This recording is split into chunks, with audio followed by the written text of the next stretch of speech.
السلام عليكم ورحمة الله وبركاته.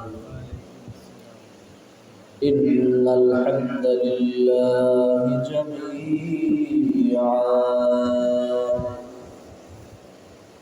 الحمد لله الذي فطر السماوات والأرض وخلق الأنام وشرع لهم من تكاليف الإيمان والأحكام أحمده حمدا كثيرا طيبا على مر الليالي والأيام وأشهد أن لا إله إلا الله وحده لا شريك له إله لا تحيط به العقول والأفهام وأشهد أن سيدنا ونبينا ومولانا محمدا عبده ورسوله خاتم الأنبياء الكرام صلى الله تعالى عليه صلاة البررة العظام وعلى آله وأصحابه الأئمة الأعلام الذي أرسل إلى جميع الثقلين الإنس والجن بشيرا ونذيرا وداعيا إلى الله بإذنه وسراجا منيرا بارك الله لنا ولكم في القرآن العظيم وعلى آله وأصحابه أجمعين اللهم ربي زدني علما ربي يسر ولا تعسر وتمم بالخير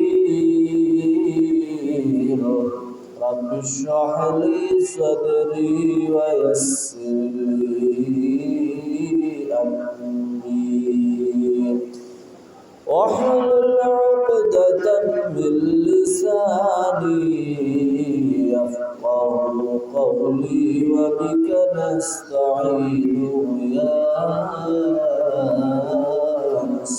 مستعان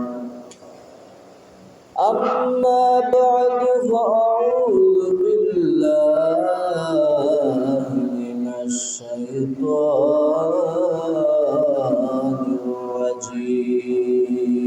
الرجيم بسم الله الرحمن الرحيم فيه آيات بينات مقام إبراهيم ومن دخله كان آمنا ولله على الناس حج البيت من استطاع إليه سبيلا ومن كفر فإن الله غني عن العالمين وقال رسول الله صلى الله عليه وسلم إن الركن والمقام يقوتان بيقوت الجنة أو كما قال عليه الصلاة والسلام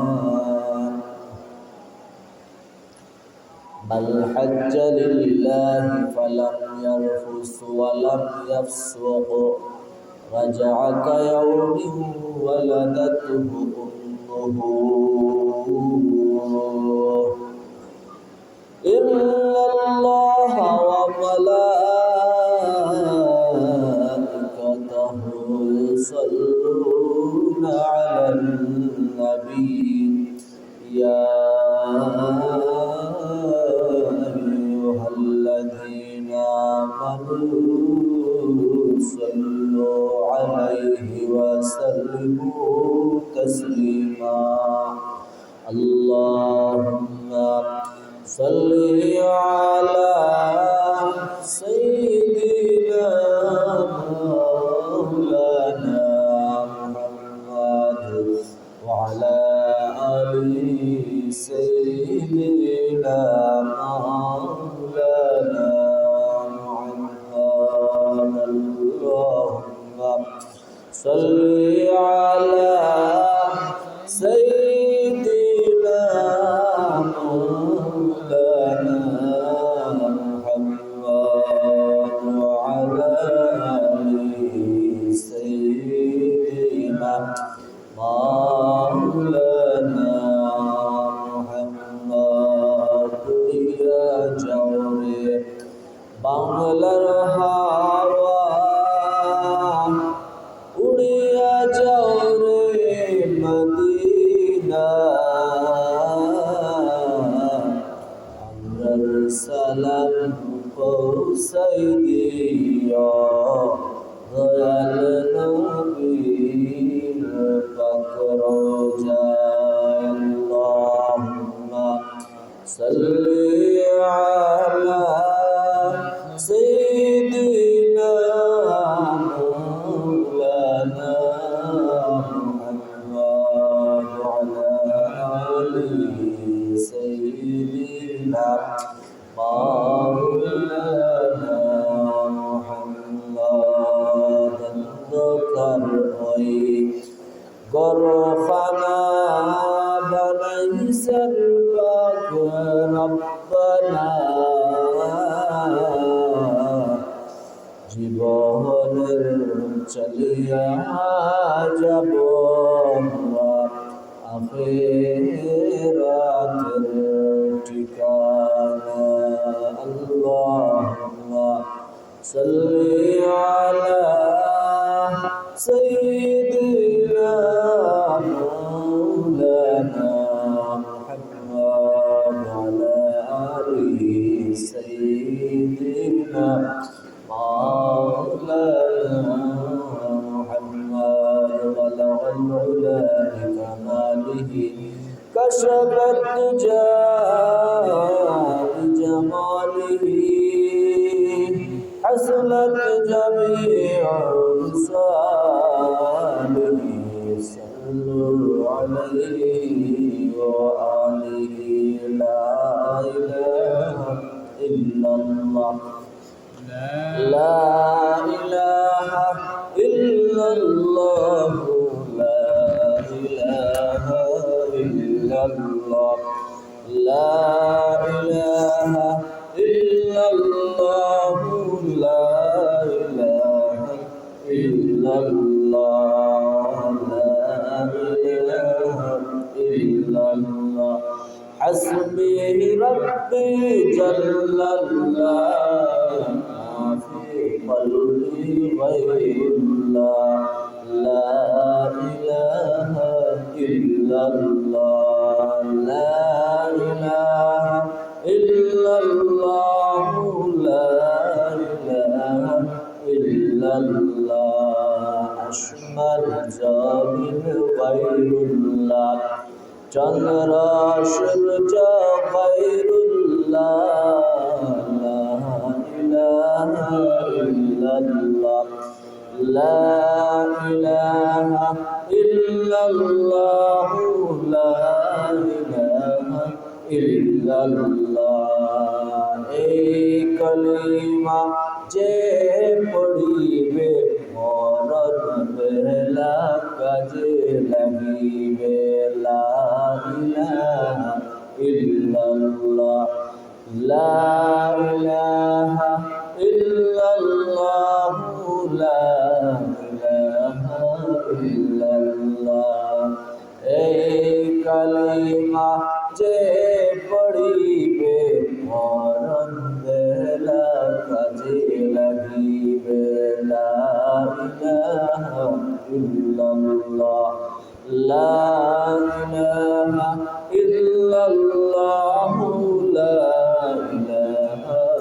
ইল্লাল্লাহ লা ইলাহা ইল্লাল্লাহ মুহাম্মাদুর রাসূলুল্লাহ সাল্লাল্লাহু আলাইহি ওয়া আলা আলিহি ওয়া আসহাবিহি ওয়া বারাকা ওয়া সাল্লাম। আলহামদুলিল্লাহ, আল্লাহ পাকের দরবারে একবার নয়, শতবার নয়, লক্ষবার না, কোটিবার নয়, লক্ষ লক্ষ কোটিবারও শুকর আদায় করলে শেষ করা যাবে না। এজন্য সংখ্যাটা বলতে হয় অসংখ্য গণিত আল্লাহর দরবারে শুকর আদায় করি যে আল্লাহ রাব্বুল আলামিন আপনাকে আমাকে দুনিয়ার বিভিন্ন জীব জন্তু মানুষ জানোয়ার থেকে বাছাই করে আপনার আমাকে আল্লাহর ঘরে পবিত্র আত্মা মন দিয়ে আল্লাহর হুকুম আদায় করার জন্য এবং কিছু কোরআন হাদিসের আলোচনা শোনার সাথে আল্লাহর ঘরে আসতাম পারছি, বসতাম পারছি। আর অনলাইনে যারা বাড়িতে আছি, প্রস্তুতি নিতে আছি, আমরাও আল্লাহর দরবারও শুকর আদায় করি আল্লাহ যে আমাদেরকে এতটুকু পর্যন্ত পৌঁছাইছে। এই জন্য দিল থেকে আল্লাহর দরবারে খুশি মনে শুকর আদায় করি। সবাই বলি আলহামদুলিল্লাহ। পবিত্র জিলকাদার মাস চলতে আছে, 2 নম্বর সপ্তাহ। পরের মাস পবিত্র জিলহজ্জা।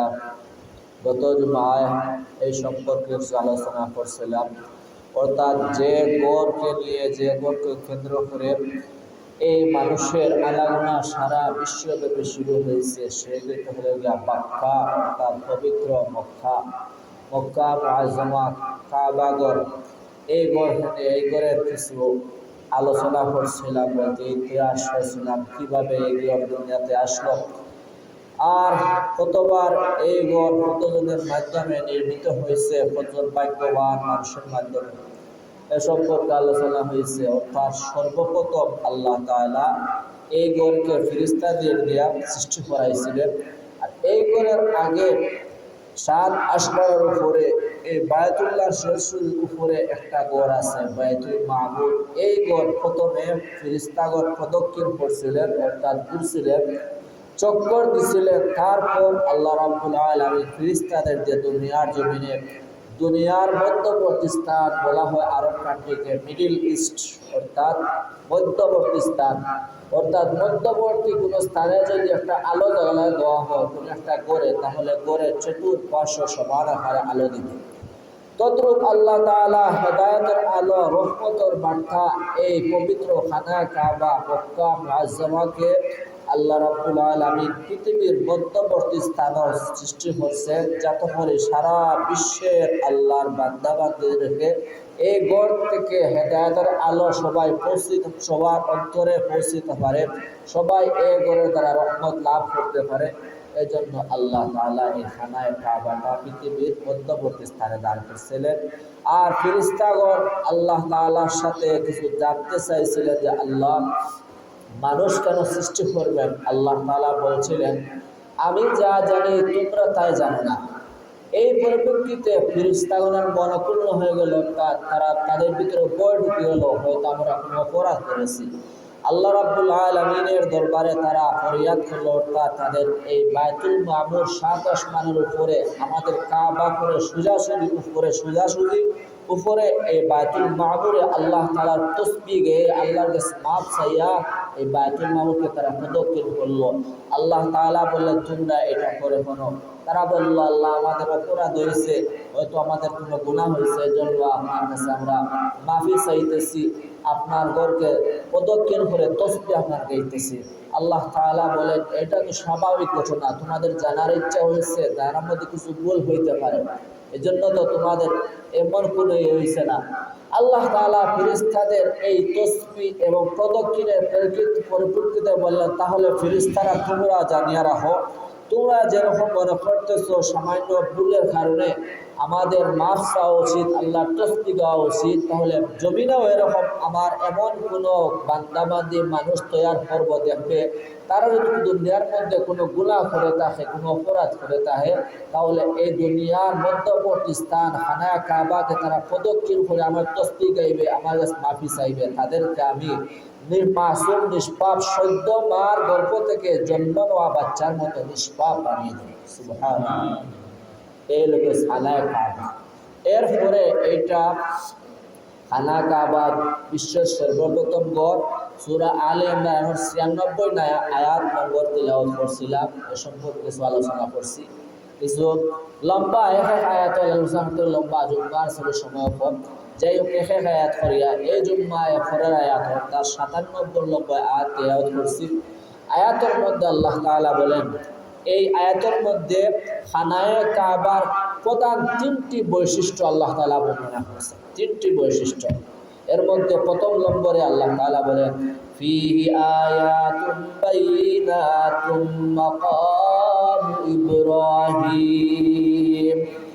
এই খানায়ে কাবা বাইতুল্লাহ এমন এক জায়গায়, এই ঘরটা এমন ঘর যেই ঘরের কাছে এই প্রকাশ্য আল্লাহ তাআলার কুদরতের নিদর্শন সমূহ আছে। ফিহি আয়াতুন বাইনাত, ফিহি অর্থাৎ বায়তুল্লাহর কাছে, বায়তুল্লাহর মধ্যে আল্লাহ রাব্বুল আলামিন অর্থাৎ এই কাছে প্রকাশ্য আল্লাহ তাআলার কুদরতের নিদর্শন রাখছেন। এই ঘরটা হলো আয়াতুন বাইনাত, হলো প্রকাশ্য, অপ্রকাশ্য নয়। প্রকাশ্য আল্লাহ রাব্বুল আলামিন আল্লাহ তাআলার কুদরতের একটা নিদর্শনের মধ্যে একটা নিদর্শন হলো মাকাম ইব্রাহিম। মাকাম ইব্রাহিম, ইব্রাহিম আলাইহিস সালাম দাঁড়াবো একটা স্থান, একটা পাথরের মধ্যে একটি ঘটনার পরিপ্রেক্ষিতে দাঁড়িয়েছিলেন। এই জায়গাটা হলো, এই টুকরাটা হলো মাকাম ইব্রাহিম। সুবহানাল্লাহ। মাকাম ইব্রাহিম, তারপরে বলেন মাকাম ইব্রাহিম ওয়া মান দাখালাহু কানা আমিনা। 2 নম্বর বৈশিষ্ট্য হলো এই বায়তুল্লাহর এরিয়ার মধ্যে যে কোনো বান্দাবান্দি হোক, যে কোনো পশুপক্ষী হোক, সেই এই জায়গার মধ্যে নিরাপদ। সুবহানাল্লাহ। কোনো বিপদ নাই, কোনো খুন খারাপি নাই, কোনো প্রতিশোধ নয়। যত বড় দুনিয়ার মধ্যে সে অপরাধ করিয়া যাও, এই জায়গার মধ্যে যে বান্দা বান্দে ঢুকে যাবে সে নিরাপদ হয়ে যাবে। ওমান দাখালাহু কানা আমিনা।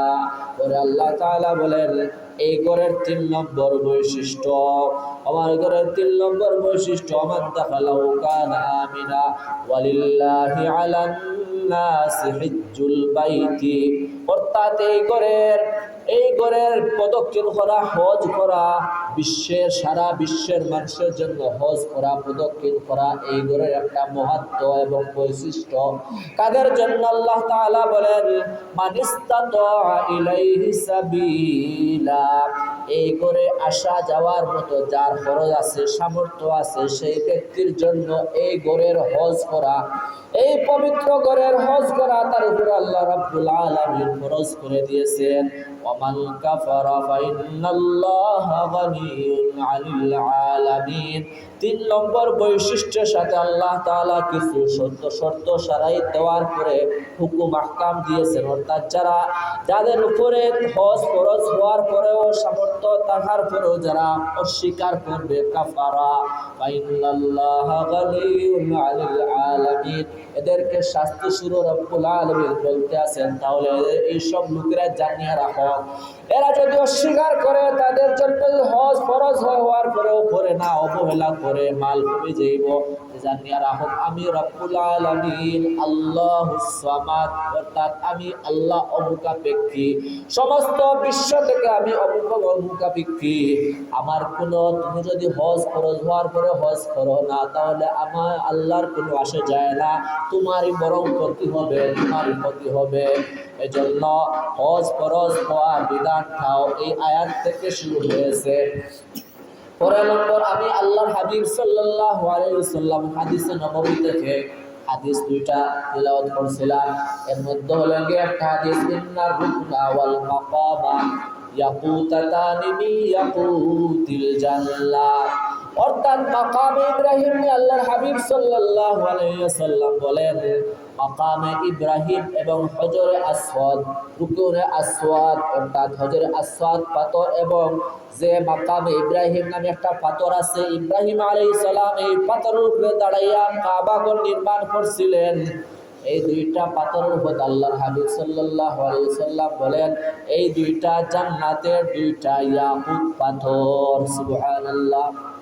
আমি বলি এই জন্য, যদি দুনিয়ার মধ্যে কোনো ব্যক্তির জান্নাতি কোনো জিনিস দেখতে চায়, তাহলে এই বায়তুল্লাহ গিয়ে দুইটা পাথর পাইবে। এই দুইটা হলো জান্নাতের ইয়াকুত পাথরের দুইটা পাথর। এই দুইটার দ্বারা সারা বিশ্বের মাধ্যমে একটা কুদরতের নিদর্শন, অর্থাৎ আল্লাহ তাআলা জান্নাতের নিদর্শন রাখিয়া দিয়েছেন, যদি কেউ যায় দেখতে পারবে। সুবহানাল্লাহ। তারপর আল্লাহর হাবিব সাল্লাল্লাহু আলাইহি ওয়াসাল্লাম বলেন, হজের ফায়দা সম্পর্কে, যারা হজ করে, বাল হাজ্জা লিল্লাহি ফালাম ইয়ারফুস ওয়ালাম ইয়াফসুক রাজাআ কায়াউমি ওয়ালাদাতহু উম্মুহু, অর্থাৎ যারা হজ করে আসে, হজ করে আল্লাহ রাব্বুল আলামিনের উদ্দেশ্যে, আল্লাহ তাআলার উদ্দেশ্যে হজ করে, আল্লাহ রাব্বুল আলামিন তাদেরকে সদ্য জন্ম লাভ করা মার পেট থেকে আজকে যে সন্তান জন্ম লাভ করছে মাসুম বেগুনাহ হইয়া, মক্কা যারা তওয়াফ করে হজ করে আসে, আল্লাহ রাব্বুল আলামিন তাদেরকে সেই নিষ্পাপ শিশুর মতো গুনাহ থেকে নিষ্পাপ করিয়া দেন। সুবহানাল্লাহ। এই হলো আয়াত এবং হাদিসের কিছু বর্ণনা। এখন মাকামে ইব্রাহিমটা কি নিদর্শন আল্লাহ তাআলা এটা বানাইছেন।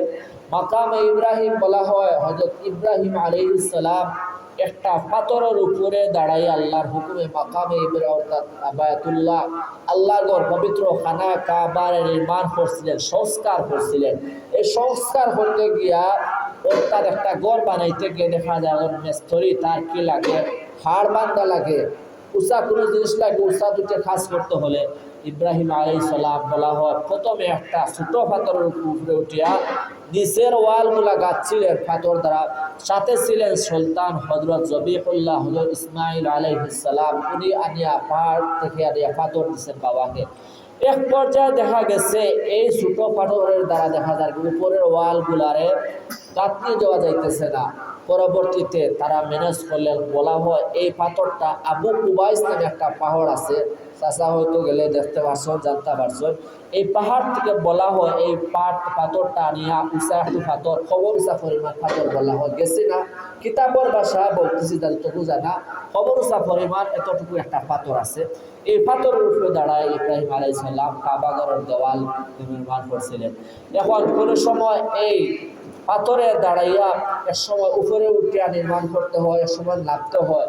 আল্লাহ তাআলার কি কুদরতের কৃষ্ণা দেখেন, এই পাথর অটোমেটিকলি তুলার মতো নরম হইয়া নিচের দিকে চলে যায়। যে সময় নিচের দিকে যাওয়ার প্রয়োজন হয়, যখন উপর দিকে উঠে কাজ করার প্রয়োজন হয়, পাথরটা অটোমেটিকলি পাথরটা উপরের দিকে উঠে যায়। সুবহানাল্লাহ।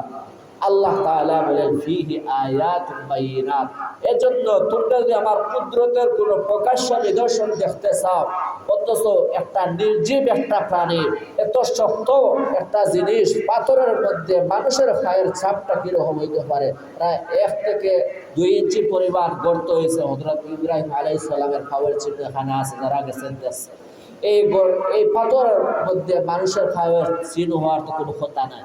এত শক্ত জিনিস এই জায়গার মধ্যে আল্লাহ তাআলা মানুষের পায়ের চিহ্ন রাখছেন, বলেন এটা প্রকাশ্য একটা নিদর্শন, একটা প্রকাশন।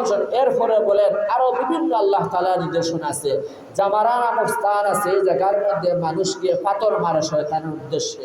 হজের সময়, এই যে সামনে বড় হজের সময় আসতে আছে, মানুষে জামারায় গিয়া মানুষের 60টা করে পাথর 3 দিন পর্যন্ত মারতে থাকে। মুফাসসিরিনে কেরাম বলেন যে এই জায়গার মধ্যে পাথর মারলে এই 3 দিনের পাথরের দ্বারা জামারাদের চিহ্ন যেগুলা আছে, এগুলা 3 দিনের পাথরের দ্বারা নিক্ষেপের দ্বারা একটা বড় উষা টিলার মতো পাথরে ঠিলা হয়ে যেত গিয়া জামারা স্থান একেবারে নিশ্চিন্ন হয়ে যেত। কিন্তু আল্লাহ রাব্বুল আলামিনের কি কুদরত দেখেন, এই জায়গার মধ্যে মানুষের পাথর মারে, লক্ষ লক্ষ মানুষের পাথর মারে, তারপরেও দেখা যায় কি জামারার যে নির্দিষ্ট কারণের মধ্যে পাথর নিক্ষেপ করতে হয়, এই জায়গাটা নিশ্চিন্ন হয় না। দেখা যায় কি সামান্য কিছু পাথর আছে, তেমন কোনো পাথর নাই। এই জায়গার কথা আল্লাহর হাবিব সাল্লাল্লাহু আলাইহি সাল্লাম বলেন, এই জামারা নামক স্থানের পাথরগুলা, এই পাথরগুলা দেখা যায় অটোমেটিকলি এত পাথর মানুষ নিক্ষেপ করার পরেও দেখা যায় কি এখানে তেমন কোনো পাথর নেই। জামারার যে নির্দিষ্ট স্থানগুলোর মধ্যে পাথর নিক্ষেপ করতে হয়, এইগুলার মধ্যে দেখা যায় তেমন পাথর নাই, সামান্য কিছু পাথর আছে। হুজুর সাল্লাল্লাহু আলাইহি সাল্লাম বলেন এই যে পাথরগুলা এত পাথর, কিন্তু পাথর কমে যায়, আল্লাহ তাআলা নির্দিষ্ট করা কিছু ফেরেশতাগণ এখান থেকে অলৌকিকভাবে একেবারে অদৃশ্য হয়ে এখান থেকে পাথরগুলা তারা সরিয়ে দেয়। আর না হলে জামারা স্থানগুলো একেবারে পাহাড়ের মতো, পাহাড়ের পাথর হয়ে যেত গিয়া, আর এই জায়গা একেবারে নিশ্চিন্ন হয়ে যেত। কিন্তু ফেরেশতাগণ এই জায়গা থেকে পাথরগুলা সরাইয়া দেন।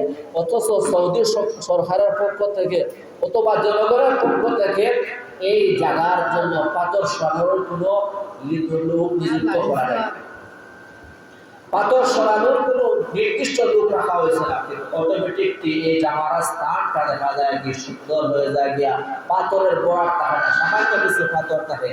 এই যে সামান্য কিছু পাথর থাকে, এই পাথরটার কথা হুজুর সাল্লাল্লাহু আলাইহি সাল্লাম বলেন, এই যে যেসব হাজিগণ হজ করে সবার তো হজ কবুল হবে না। অনেকে অনেক দেখা যায় হারাম টাকা নিয়েও মানুষ দেখানোর জন্য দেখা যায় বড় কোটিপতি হয়েছে, বড় ব্যবসায়ী হয়েছে, বড় চাকরিজীবী হয়েছে, হওয়ার পরে হজ যাইতে আছে মানুষ দেখার জন্য। লাভের আগে একটা লকব লাগাইবে হাজি সাহেব, হাজি অমুক সাহেব, হাজি তমুক সাহেব। এই গলত নিয়তের কারণে গলত মারলে হজ করে তার হজ কবুল হয় না। এই সমস্ত লোকের পাথরগুলা কবুল না হওয়ার কারণে অল্প কিছু পাথর জামারার স্থান থেকে যায়, সুবহানাল্লাহ। আর বাকি সব পাথরগুলা সরে যায় গিয়া। হুজুর সাল্লাল্লাহু আলাইহি সাল্লাম বলেন অল্প যে পাথরগুলা, এগুলা সামান্য কিছু মানুষের হজ কবুল হয় না, এজন্য এই পাথরগুলা রয়ে যায়। বাদ বাকি অসংখ্য কোটি কোটি বিলিয়ন বিলিয়ন পাথর লক্ষ লক্ষ মানুষের মারে, সেসব পাথরগুলো আল্লাহ রাব্বুল আলামিন আল্লাহর কুদরতের ফেরেশতার মাধ্যমে এখান থেকে সরাইয়া দেয়। এবং হযরত জালালউদ্দিন রুমি রাহমাতুল্লাহ আলাইহি বলেন ওনার এক কিতাবের মধ্যে, হুজুর সাল্লাল্লাহু আলাইহি সাল্লামের জমানা প্রায় 1450 বছর আগে রেখে যাওয়া আমাদের সামনে আল্লাহর কালাম কোরআনটা আছে। এই কোরআন নিয়ে উনি চ্যালেঞ্জ করেন, এই কোরআনটা সারা বিশ্বের মধ্যে কিয়ামত পর্যন্ত থাকবো, কিন্তু এইটার এমন আউলিক মুজিজা আছে, এইটা থেকে একটা হরফ কি, হরকত কি, আয়াত কি, একটা নকতা কি, একটা মুঠা পর্যন্ত দুনিয়ার কোনো মানুষ সরাইতে পারবে না। সুবহানাল্লাহ। হুজুর সাল্লাল্লাহু আলাইহি সাল্লামের জমানায় হুজুরের চ্যালেঞ্জ দিয়ে গেছেন, উম্মত খবর বলেছে তোমরা চ্যালেঞ্জ করে দেখো কোন দুনিয়ার কোনো এমন কোন দার্শনিক, এমন কোন পণ্ডিত আছে কি আমার কোরআনের মতো হুবহু কোরআন বানাইবে। কিন্তু সেই নবীর জমানার আগে বড় বড় দার্শনিক মহল ছিল, আরবি ভাষা তাদের সম্মেলন করত, এত সাহিত্যিকরা চেষ্টা করেও কোরআনের মতো সমতুল্য কোন সূরা আয়াত বানাইতে পারছে না। কুরাইশদেরকে একবার চ্যালেঞ্জ করেছিল, তারা বানাইছে, বলছে আমরা বানাইতে পারবো। কি বানাইছে? আলাম তারা সূরাতুল ফিলের মতো সূরা বানাইতেছে, এই সূরার অনুরূপ একটা সূরা বানাইতেছে। তাদের দেখা যায় যে সময় কোরআনের আয়াতের মতো একটা আয়াত বানাইতো, কিন্তু অন্য সময় দেখা যায় কি কোরআনের আয়াতের মতো বা আরবি কোনো ছন্দ লিখতে দেখা অনেক সুন্দর ভাষাগতভাবে, অলঙ্কারগতভাবে, সাহিত্যিকভাবে, ব্যাকরণভাবে খুব সুন্দরভাবে আরবি কবিতার ছন্দগুলা মিলে দিত, যে সময় কোরআনের সাথে তারা আপনার প্রতিযোগিতা করত। কোরআনের মতো হুবহু আল্লাহর পক্ষ থেকে নবীজির মাধ্যমে জানানো হচ্ছে কোরআনের মতো একটা কোরআনের প্রয়োজন নয়, একটা সূরার প্রয়োজন নয়, সামান্য একটা সূরার একটা আয়াত দেখে তোমরা বানিয়ে দরকার করে পারছে না। তারা সূরা ফিলের অনুরূপ সূরা বানাইছে কি আল ফিল মাল ফিল ওয়া মা আদরাকা মাল ফিল সালাবুন কালিলুন ওয়া কুরতুবুন তাওয়িল।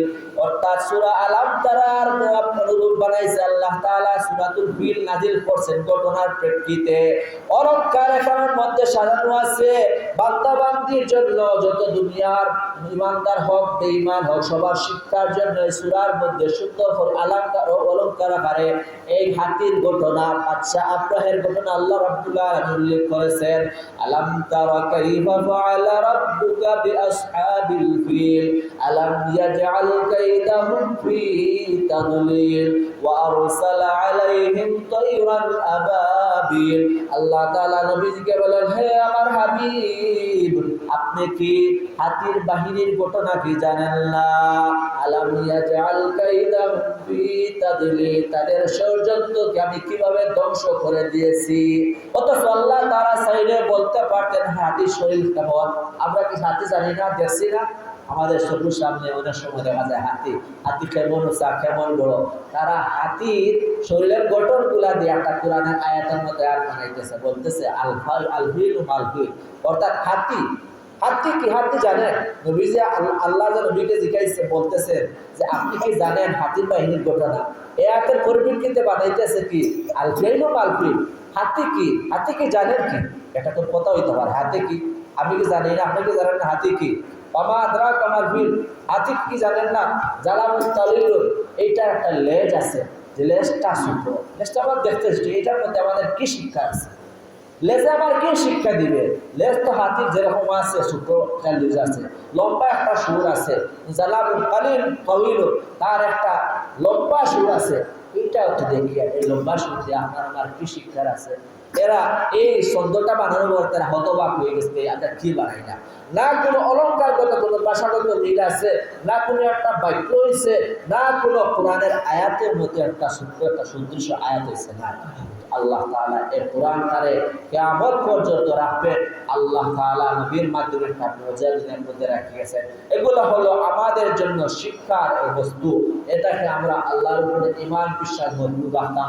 যাই হোক, আলোচনা লম্বা হয়ে যায়, অন্যদিকে আলোচনা যায় গিয়া আয়াতের মধ্যে আল্লাহ তাআলা পরবর্তীতে বলেন ওমান দাখালাহু কানা আমিনা, যে বাইতুল্লাহর এরিয়ার মধ্যে, হরমের এরিয়ার মধ্যে যে প্রবেশ করবে সে ব্যক্তি নিরাপদ হয়ে যাবে। হাদিসের মধ্যে আছে এমনকি যদি পিতা হত্যার যদি হত্যাকারীকে যদি সন্তানে পাইতো সেই জমানায়, এখন খুব জমানায় তো নাই, এখন কোন জমানায় তো সৌদি সরকারে আইন করে দিয়েছে হরমের এরিয়ার মধ্যে কোনো খুন খারাপি নেই, কোনো হাঙ্গামা নেই, কোনো হত্যার কোনো প্রতিশোধ নেই, কোনো জুলুমের কোনো প্রতিশোধ নেই। কিন্তু সেই নবীজির জমানার আগে থেকে জাহিল যুগে মানুষে এত পাপাচার করতো, করার পরেও মক্কার এরিয়ার মধ্যে তারা কোনো পাপাচার করতো না, কোনো করতো না, কোনো হত্যার কোনো তারা বিচার করতো না, এত সম্মান করতো সেই জাহিলি যুগে। সেই সময়ের কথা বলা হয় যে এই জায়গার মধ্যে পিতা হত্যা করলে, বাইরে হত্যা করলে আমার ভিতরে কিরকম প্রতিশোধের আগুন জ্বলতে পারে, কিন্তু সেই প্রতিশোধের আগুনে জ্বলেও কিন্তু যে সময় দেখতো বাইয়ের খুনে, বাবার খুনে আমার চোখের সামনে হরমের এরিয়ার মধ্যে করতে আসে, তোয়াম করতে আসে, তখন তার মাথাটা হেট হয়ে যাইত, অর্থাৎ মানুষের মাথা হেট হয়ে যায়, দেখা যায় তার ভিতরে প্রশান্তি এসে গেছে, সেই যে হত্যার যে প্রতিশোধের যে স্পিডটা এটা দেখা যায় কমে গেছে। এমনকি হাজিগঞ্জ সেখান মধ্যে যান, যে জায়গার মধ্যে গিয়া শুধু আল্লাহর জিকির করতে করতে এমন ফানাফিল্লাহ হয়ে যায়, লাব্বাইক আল্লাহুম্মা লাব্বাইক লা শারীকা লাক লাব্বাইক ইন্নাল হামদা ওয়ান নি'মাতা ওয়াল মুলকা লা শারীকা লাক লাব্বাইক বলতে থাকি, আর তো ফানাফিল্লাহ হয়। বাড়ি ঘরের কোনো খোঁজ খবর নাই, বাড়ি ঘর আছে কিনা, আমার বউ বাচ্চা আছে কিনা, বিয়ে বাচ্চা আছে কিনা, ভাই বিরাদর আছে কিনা, আমার কোনো গোষ্ঠী আছে কিনা, এরকম কোনো খবর থাকে না। মনের ভিতরে শুধু প্রশান্তি আর প্রশান্তি, ভালো লাগে, আসার কোনো খবর থাকে না।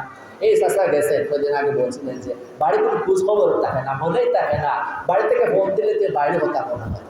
এই জন্য শত্রু সমান, আমাদের সামনে সমান এটা না। এই জায়গার মধ্যে আল্লাহ তাআলা রহমত আছে, প্রশান্তির জায়গা, শান্তির জায়গা আছে।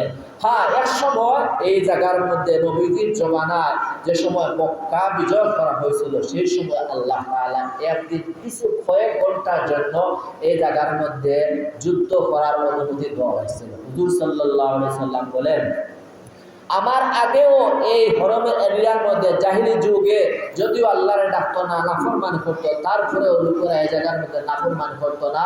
নাফরমানি করা সম্পূর্ণরূপে হারাম ছিল। আমার পরেও আমি যাওয়ার পরে দুনিয়ার তাকি বা থাকার পরেও কিয়ামত পর্যন্ত কেউ এই জায়গার মধ্যে খুন খারামি, হত্যা, হাঙ্গামা, ফিতনা ফাসাদ করতে পারবে না, সম্পূর্ণ হারাম হইব। হুজুর সাল্লাল্লাহু আলাইহি সাল্লাম বলেন, আমার জবানা অর্থাৎ মক্কা বিজয়ের সময় কয়েক ঘন্টার জন্য এই জায়গার মধ্যে আল্লাহ তাআলা যুদ্ধ করার অনুমতি দিচ্ছেন, যাতে করে পবিত্র খানায়ে কাবা বায়তুল্লাহ থেকে যাতে করে আমি পরিষ্কার করতে, পবিত্র করতে পারি কাফির মুশরিকদেরকে এখান থেকে বাইর করিয়া। ও একদিন কয়েক ঘন্টার জন্য আল্লাহ তাআলা এই বায়তুল্লাহ এরিয়ার ভিতরে কিছু যুদ্ধ করার অনুমতি দিয়েছেন। হুজুর সাল্লাল্লাহু আলাইহি সাল্লাম বলেন, এরপর থেকে আর কোনোদিন এই জায়গার মধ্যে কেউ কোনো যুদ্ধ করতে পারবে না, কোনো ফিতনা করতে পারবে না। কেউ যদি এই হরমের এরিয়ার বাইরে থেকে কোনো অপরাধ করিয়ায় হরমের এরিয়ার মধ্যে এই ব্যক্তি যদি ধরা হয়, তারপরে এই জায়গার মধ্যে এই ব্যক্তির তার এই জুলুমের প্রতিশোধ লওয়া হবে না, বদলা লওয়া হবে না। এটা সম্পূর্ণরূপে কিয়ামত পর্যন্ত হারাম হয়ে গেছে। সুবহানাল্লাহ। এই একটা হলো হরমের এরিয়ার মধ্যে আল্লাহ তাআলা প্রশান্তির জায়গা রাখলেন। হ্যাঁ, পরবর্তীতে আবার অত্যাচারী বাদশা যদিও মুসলমান উমাইয়া বংশধরের হাজ্জাজ ইবনে ইউসুফ, যদিও সে জানার পরেও কিন্তু সে ক্ষমতার লোভে হযরত আব্দুল্লাহ ইবনে জুবাইর রাদিয়াল্লাহু তাআলা আনহু হত্যা করছিলেন হরমের এরিয়ার ভিতরে, কিন্তু তার চোখ অন্ধ হয়ে গেছিল। জানে গুরুতর অপরাধ, এটা বড় গুনাহ, তারপরেও করছে। কিন্তু এর দ্বারা হরমের কোনো মর্যাদার কোনো হানি হয়েছে না। আল্লাহ তাআলা হরমের এরিয়ার মধ্যে আল্লাহ তাআলা শান্তি আছে, এখন পর্যন্ত আছে, শান্তি আছে। এরপরে আর কোনো হাঙ্গামা ফিতনা হয় নাই। এজন্য আল্লাহ তাআলা বলেন, ওমান দাখালাহু কানা আমিনা, এই হরমের এরিয়ার মধ্যে যারা যাবে, এই জায়গার মধ্যে আমি তাদের জন্য প্রশান্তির জায়গা, নিরাপদের জায়গা রাখছি। এরপরে বলেন, ওমান দাখালাহু কানা আমিনা ওয়ালিল্লাহি আলান নাস হিজ্জুল বাইতি মান ইসতাতা ইলাইহি সাবিলা। এই আয়াত থেকে হজ মানুষের উপরে ফরজ করা হয়েছে। যে সময় আয়াত তিলাওয়াত করছেন আল্লাহর হাবিব সাল্লাল্লাহু আলাইহি ওয়াসাল্লাম, সাহাবায়ে কেরাম বলেন, ইয়া রাসূলুল্লাহ, ইয়া হাবিবাল্লাহ, আমাদের তো এত মালের যদি সামর্থ্য না থাকে তাহলে আমরা কিভাবে হজ করব? ওইভাবে হজ করব? হুজুর সাল্লাল্লাহু আলাইহি ওয়াসাল্লাম বলেন, হে আমার সাহাবায়ে কেরাম, জানিয়ে রাখো, আমার উম্মতের মধ্যে যদি কোনো ব্যক্তি যদি হজ করার মতো সামর্থ্য না হয়, অর্থাৎ হজে আসা যাওয়ার তার সামর্থ্য না হয়, হজ করতে না পারে, তাহলেও আল্লাহ তাআলা তার জন্য ভালো এক সুবিধা রাখছেন। সুবিধাটা কি?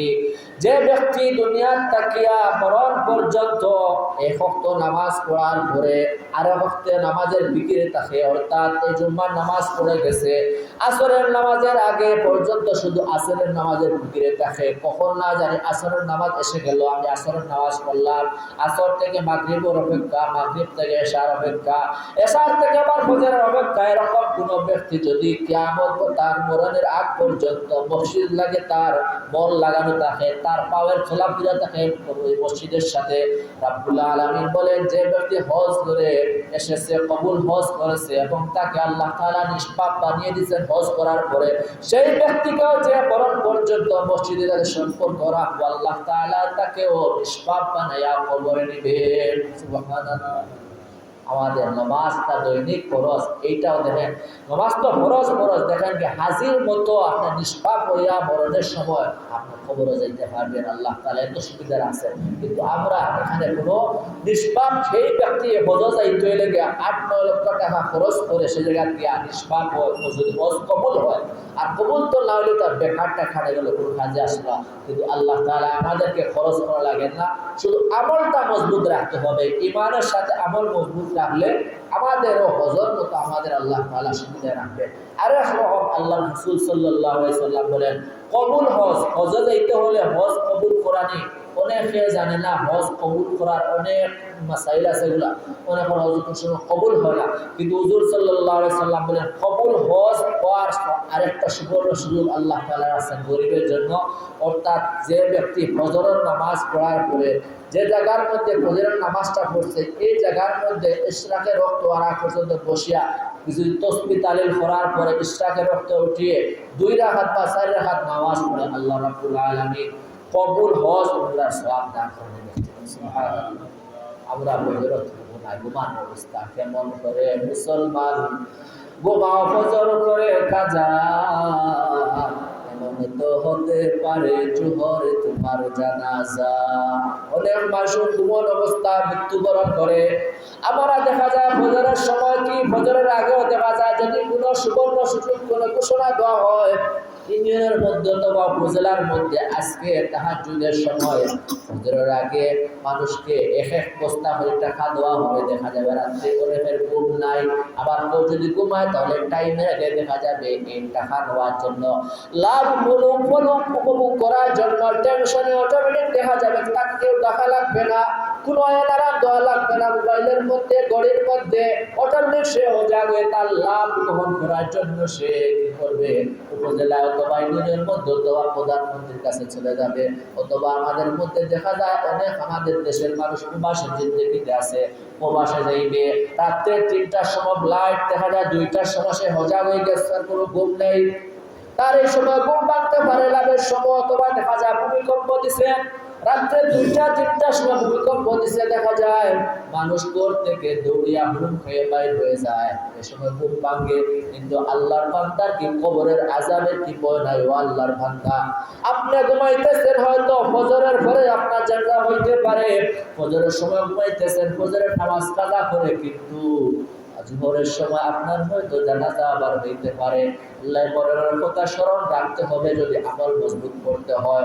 বুজুর্গানের দিন তারা অনেক সময় আমল ফলনের কথা স্মরণ রাখতে পারার কারণে আমল করতে তাদের জজবা পয়দা হইত। এই জন্য আমাদের নামাজ ফরজ তো ফরজ, নামাজের জন্য আগ্রহ করতে হবে।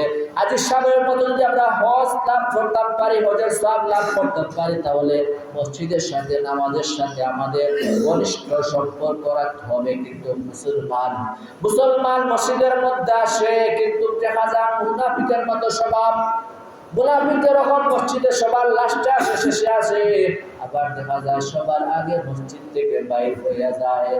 এক বুজুর্গ একটা কবিতার মধ্যে ছন্দের মধ্যে একটা বলতেছেন গিয়া আল মুসলিমু ফিল মসজিদি কাসসাবাকি ফিত তাইরি, অর্থাৎ মুসলমান প্রকৃত মুমিন মুসলমান ওই ব্যক্তি যে ব্যক্তি মসজিদে আসলে অর্থাৎ একটা মাছ যদি তার পানির মধ্যে ছাড়া হয়, পুকুরের মধ্যে ছাড়া হয়, তাহলে পুকুরের মধ্যে চলাফেরা করতে তার ভালো লাগে, তার প্রশান্তি লাগে। আর মুনাফিক ওই ব্যক্তি অর্থাৎ যাকে বলা হয় গিয়া ওয়াল মুনাফিকু ফিল মসজিদি কাত-তাইরি মিসলামাকি, অর্থাৎ মুনাফিক ওই ব্যক্তি যে ব্যক্তি অর্থাৎ একটা পাখিয়ে যদি খাঁচার মধ্যে রাখলে চটপট করে কিরকম বাইর হইতো। মুনাফিকের স্বভাবটা হলো মসজিদের মধ্যে ঢুকলে কিভাবে সে মসজিদ থেকে বাইর হয়ে যাবে, কিভাবে বাইর হবে, সবার শেষে আসবে, সবার আগে চলে যাইবে। এইটা হচ্ছে মুসলমানের বর্তমানের অবস্থা। আমরা এজন্য ভাই মসজিদে যাতে আমাদের সম্পর্ক বাড়াতে হবে। প্রকৃত মুসলমান যদি হইতে হয় তাহলে আমাদেরকে আল্লাহর উপরে বিশ্বাস রাখে পরবর্তীটা হলো আমল হলো কি আমাদের নামাজের আমলটা জারি রাখতে হবে। যাই হোক, হজ ফরজ সম্পর্কে আল্লাহর হাবিব সাল্লাল্লাহু আলাইহি সাল্লাম ফজিলত বলছেন এবং কার উপরে হজ ফরজ আল্লাহ তাআলা সামর্থ্য দিয়েছে, শর্ত সহায়তা দিয়েছেন। তারপরে বলতেছেন হজ ফরজ ওই ব্যক্তি যার আসা যাওয়ার খরচ আছে।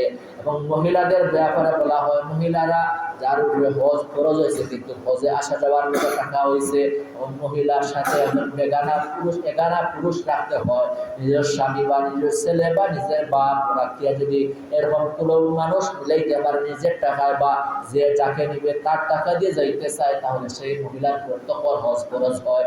শুধু মহিলার আসা যাওয়ার টাকা হয় যে সময় মহিলার হজ ফরজ হয় না। ফরজ হওয়ার লোকের সাথে যদি কোনো সফর সঙ্গী কোনো একানা ব্যক্তি অর্থাৎ যে পুরুষ তার সাথে দেখা সাক্ষাৎ করতে পারবে, নিজের ছেলে হোক বা নিজের স্বামী হোক বা নিজের আপন ভাই হোক বা অথবা নিজের মামা হোক বা নিজের চাচা হোক, তাহলে তাদের সাথে সে হজে যাইতে পারবে। এই লোকের মহিলার উপরে হজ ফরজ এই সময়। আর যে ব্যক্তি অস্বীকার করে আল্লাহ রাব্বুল আলামিন বলেন মান কাফারা ফা ইন্নাল্লাহা গানিয়্যুন আনিল আলামিন, যে হজ অস্বীকার করে অর্থাৎ হজ ফরজ হয়েছে বিশ্বাস করে তারপরেও মানে না, এই ব্যক্তি সম্পর্কে বলেন আল্লাহ তাআলা এই ব্যক্তি সম্পর্কে মুনকাফির কি, সে যে পথে যাক আমার কোনো আসে যায় না। আল্লাহর হাবিব সাল্লাল্লাহু আলাইহি ওয়াসাল্লাম অন্য হাদিসের মধ্যে বলেন মান মাতা ওয়া লাম ইয়াহুজ্জা ওয়া আলাইহিল হাজ্জু ফালইয়ামুত ইনশা ইয়াহুদিয়্যা ওয়া ইনশা নাসরানিয়্যা, যে ব্যক্তি মারা গেছে অথচ তার উপরে হজ ফরজ হয়েছে, হজ ফরজ হওয়ার বাদে হজ করে না, আল্লাহর হাবিব বলেন সে যদিও আমার উম্মত হয় তার ব্যাপারে আমার কোনো আসে যায় না, হে যদিও ইহুদি হয়ে মারা যাক বা হিন্দু হয়ে মারা যাক বা খ্রিস্টান হয়ে মারা যাক, আমার উম্মত হয়ে মারা যাক, তার ব্যাপারে ময়দানে মাশরে আমি কোনো সুপারিশ করব না।